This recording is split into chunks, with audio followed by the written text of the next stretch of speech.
Hello किसान भाइयों, नमस्कार। कैसे हैं आप? आई होप आप सब बहुत अच्छे होंगे, बहुत अच्छे से ग्रो करते होंगे।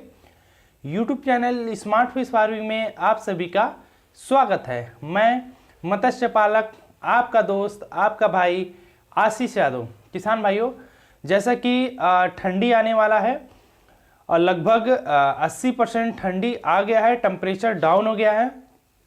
तो इस समय जो मत्स्य पालक है, जो अपनी मछलियों का स्टॉक करके रखना चाहते हैं, जो हार्वेस्टिंग करके निकाल दिए, उन्हें तो कोई दिक्कत नहीं है। लेकिन जो किसान भाई अपने मछली को स्टॉक करके रखना चाहते हैं, अप्रैल में, मई में, जून में या नेक्स्ट ईयर बेचना चाहते हैं, तो उनमें सबसे बड़ी दिक्कत क्या आती है? ठंडी में मछलियों में रोग का लगना, मछली में डिजीज का होना। उससे दो इफेक्ट पड़ता है। एक तो मछली का ग्रोथ रुक जाता है, एक तो मछली ठंडी में वैसे ही ग्रोथ नहीं करती है, ऊपर से मछली को डिजीज लग जाता है। मछली ठंडी में दाना नहीं खाती है, इस वजह से ग्रोथ नहीं करती है। लेकिन जब मछली को रोग लग जाता है तो दाना जो थोड़ा बहुत खाती है वो भी नहीं खाती है, तो मछली का ग्रोथ तो एकदम रुक जाता है। ऊपर से मछली की मोटेलिटी होती है, किसान अलग से परेशान होता है। तो इस समय रोग बहुत ज़्यादा लगता है ठंडियों में। और उनमें से जो सबसे ज़्यादा रोग लगता है, जितने भी प्रकार के मछली को रोग लगते हैं, उनमें से 90% जो रोग लगता है, जैसे कि आईएमसी, कार्प या फंगास में, उस रोग का नाम है EUS। तो किसान भाइयों, आज की वीडियो में हम आप सबको बताएंगे कि ये EUS रोग क्या है, कैसे होता है, इसका उपचार क्या है, इसमें क्या होता है, कितना किसान को कितना घाटा हो सकता है, और इसे ठीक करने के लिए क्या खर्चा है, क्या दवाई है, क्या घरेलू इलाज है और क्या कमर्शियल इलाज है। ये सारा चीज़ आज हम आपको इस वीडियो में बताएंगे।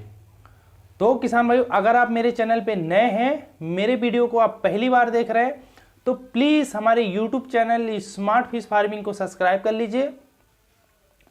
हम आपको वीडियो के माध्यम से मछली पालन से संबंधित इसी तरह नई नई जानकारियां आप सबके साथ शेयर करते रहेंगे। तो किसान भाइयों, बने रहिए वीडियो के अंत तक। चैनल के एक छोटे से इंट्रो के बाद फिर आपको हम बताते हैं कि EUS रोग क्या है, कैसे होता है, इसका उपचार।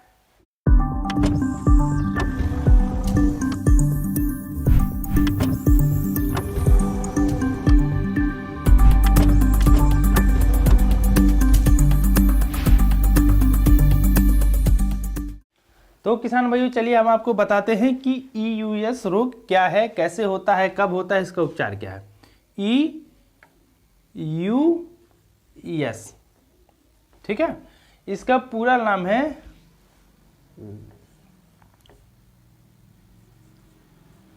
Ulcerative एपिजोटिक syndrome. एक तरह के ये रोग है,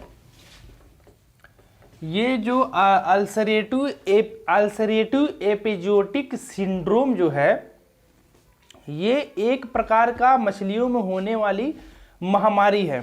ये कब से भारत में है? सन 1983 में सबसे पहले ये भारत के त्रिपुरा राज्य जो है,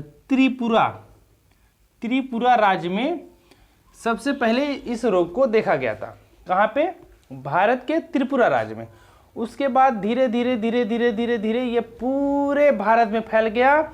और आज के टाइम में जो IMC कार्प मछली का पालन करते हैं, अगर उनमें रोग लगता मछलियों में, तो 90% रोग यही लगता है EUS, अल्सरेटिव एपिजोटिक सिंड्रोम, जो आगे चल के अल्सर का रूप धारण कर लेता है। अल्सर, भयंकर अल्सर का रूप धारण कर लेता है। उसके बाद मछली 2, 4, 5, 10 करके पर डे मरने लगती हैं। 100 मछलियां, मतलब ये डिपेंड करता है कि आपके तालाब में कितनी मछलियां हैं, किस प्रकार से लगा है। 100, 200, 150, 100 करके मछलियां मरने लगती हैं, चाहे वो बच्चे हो, चाहे वो वयस्क मछली हो, है ना। तो ये क्लियर हो गया, अल्सरेटिव एपिजोटिक सिंड्रोम। अब इस रोग के हम आपको लक्षण बताते हैं। लक्षण, इसमें क्या होगा, मछली के शरीर पे लाल कलर के दाग होते हैं। इसको देखिए, बहुत सारे लोग, किसान भाई, इसको लाल रोग भी कहते हैं। लाल रोग, मछली के शरीर पे लाल कलर के दाग होते हैं, खून के धब्बे जैसे जमे हो, जैसे किसी ने मार दिया हो, वहां पे खून के धब्बे ऐसे ऐसे करके जमा हो जाता। और खास करके कहां कहां होता है, पूंछ पे, पूंछ पर और सिर पर, इन जगहों पे ज्यादा होता है, पूंछ पे और सिर पे। उसके बाद पेट पे, गलफड़ों के पास, पीठ पे, सारे जगहों में होता है। धीरे धीरे क्या करता है, गाढ़े गहरे लाल रंग में हो जाता है। उसके बाद धीरे धीरे अल्सर का रूप धारण कर लेता है। उसके बाद वहां से ब्लड निकलना लगता है, फिर मछलियां मरने लगती हैं। इसके लक्षण क्या हो, पूंछ पर और सिर पर लाल दाग। ठीक, इसके लिए कारण, इसके कारण क्या है, ये रोग होने का कारण क्या है। ये रोग होने का कारण सीधे सीधे आपको हम 2 शब्दों में कहें तो पानी की अस्वच्छता। पानी अगर स्वच्छ नहीं है, जैसे पानी का पीएच मेंटेन नहीं है, अमोनिया मेंटेन नहीं है, तो ये रोग ज़्यादा लगता है, यानी अशुद्ध पानी। जब आप वाटर, इसी नाते मैं आपको बहुत सारे वीडियो में कहता हूं किसान भाइयों कि अगर आप अपने वाटर पैरामीटर को मेंटेन रखते हैं ना, तो 90% रोग तो लगेगा ही नहीं, कोई चांस ही नहीं है। जैसे एक इंसानों में कहावत है कि पेट सफा तो हर रोग दफा, वैसे मछली में कहावत है कि अगर पानी साफ है तो मछली को कोई रोग नहीं लगेगा। मैं आपको एक मछली पालन की फैक्ट बताता हूं कि अगर आपको मछली पालना है, मछली पालन करना सीखना है, तो सबसे पहले आप पानी को पालना सीखिए। अगर आप पानी को पालना सीख लिए तो आप मछली पाल लेंगे, कोई दिक्कत नहीं। पानी पल गए तो मछली ऑटोमेटिक पल जाएगी। ठीक है, तो पीएच वगैरह मेंटेन। और खास करके देखा गया है कि जो तालाब, खास कर ये देखा गया है कि जो तालाब जहाँ पे खेतों के बगल में होते हैं ना, जैसे मान लिया बगल में गेहूं, धान और बाजरा, बाकी जो भी हो आप फसलें उगाई जाती हैं, उसके बगल में तालाब है, और उस खेत का पानी अगर आपके तालाब में आ जाता है किसी भी प्रकार से, तो उन तालाबों में रोग ज्यादा लगता है। क्यों?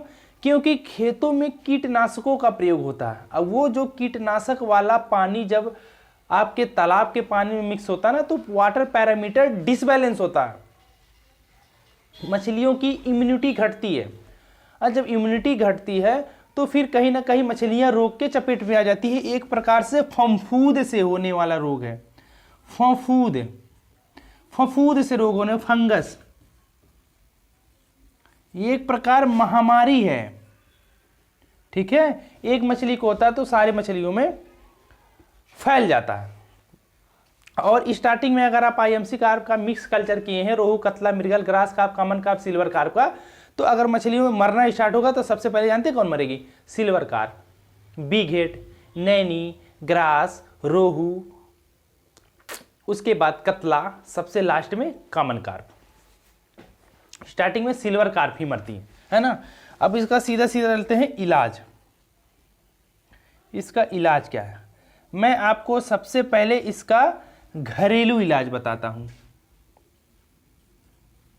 क्योंकि सभी किसान भाइयों के पास मेडिसिन पहुंच पाना इतना आसान नहीं है। ये मछली पालन लोग आजकल इंडस्ट्री बन गए लोग कहते हैं, लेकिन ये मछली पालन की, फिश फार्मिंग की एक दुर्भाग्य है कि 90% किसानों को, जो छोटे किसान हैं, उनको ज़रूरत की चीज़ें नहीं मिल पाती। जैसे फीड हो गया, मेडिसिन हो गया, सीड हो गया, ये सारी चीज़ें आज भी उपलब्ध नहीं है। ये एक मछली पालन की फैक्ट है कि जो दवा किसान खोजता है वो दवा उसे नहीं मिलती। जिस कंपनी का फीड वो खोजता है वो फीड, अच्छे फीड उसको नहीं मिलते हैं, अच्छे क्वालिटी के सीड नहीं मिलते हैं, अच्छे ब्रूडर के सीड उसको नहीं मिलते हैं, न्यू वेराइटी, न्यू स्ट्रेन किसान को नहीं मिल रहे हैं। 5500, 1000 किलोमीटर दूर बंगाल से मंगाया जा रहा, ये फैक्ट है। इलाज में सबसे पहले आपको क्या बताते हैं? प्रति एकड़ आपको बताते हैं, प्रति एकड़, ये प्रैक्टिकली इलाज है इसमें। ठीक है, प्रति एकड़ पीएच चेक करने के बाद,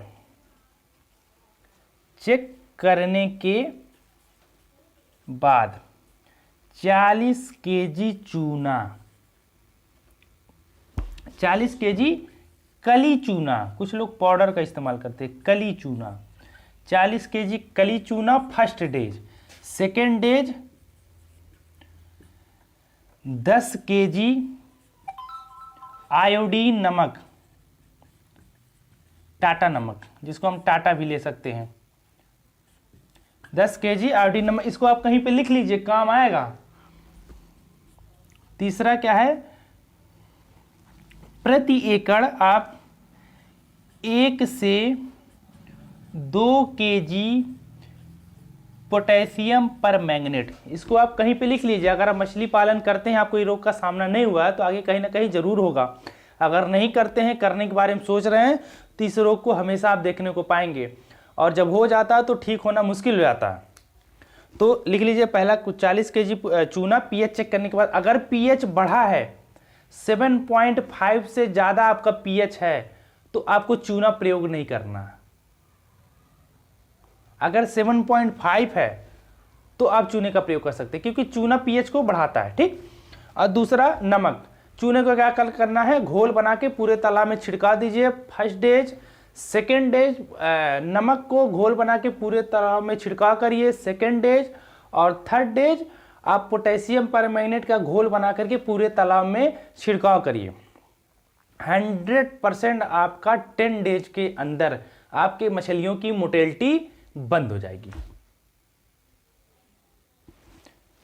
इतना प्रयोग किए। अगर बहुत ज़्यादा मात्रा में मछलियां मर रही हैं तो एक हफ्ते में फिर एक बार, अगर कम मछलियां 10-20 करके मर रही हैं तो 15 दिन पे एक बार और प्रयोग करिए, पूरा ठीक। अगर इससे नहीं सही होता है तो बहुत सारी मार्केट में दवाएं आती हैं। एक दवा का मैं आपको नाम बता देता हूँ, सीफेक्स, गवर्नमेंटेड दवा है सीफेक्स। आपको सीफेक्स करना है, जो इसका सीफा द्वारा विकसित किया गया है, जो भुवनेश्वर में एक मछली पालन की संस्था है, मीठा जलजीव संस्थान कटक उड़ीसा, ठीक है, उड़ीसा में जो है कटक में, तो उसके द्वारा विकसित किया गया है और रांची लेबोरेटरीज द्वारा इसको सेल किया जाता है। तो ये 1 हेक्टेयर में 1 लीटर पड़ता है, ये इसका इलाज है। तो आशा करते हैं किसान भाइयों की 100% श्योरली सभी किसान भाइयों को, जितने हमारे दर्शक हैं, उनको समझ में आ गया होगा कि रोग क्या है, इसका इलाज क्या है, कारण क्या है, कैसे इसको ठीक करें। तो किसान भाइयों, अगर ये वीडियो आपको पसंद आया हो तो प्लीज़ वीडियो को लाइक करें, शेयर करें, कमेंट्स करें और हमारे YouTube channel smart fish farming को सब्सक्राइब जरूर करें, हमें सपोर्ट करें। अगर किसान भाइयों आप मछली पालन की ट्रेनिंग लेना चाहते हैं तो आप हमारे व्हाट्सएप नंबर पे कांटेक्ट कर सकते हैं।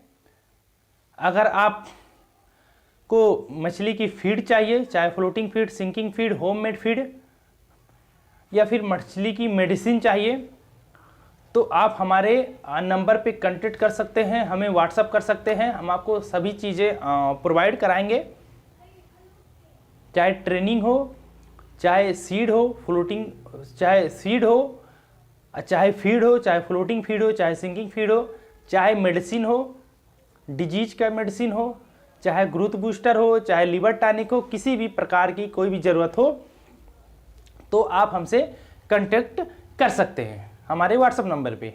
हमारा व्हाट्सएप नंबर आपको डिस्प्ले के बगल में मिल जाएगा, हम आपको बता भी देते हैं। हमारा व्हाट्सएप नंबर है 6386082704। अगर इसको हम हिंदी में कहें तो 6386082704। तो किसान भाइयों, अभी के लिए आपसे विदा लेते हैं। कल एक मछली पालन से रिलेटेड नई जानकारी लेकर के आप सबके सामने फिर उपस्थित होंगे। तो अभी के लिए नमस्कार, धन्यवाद।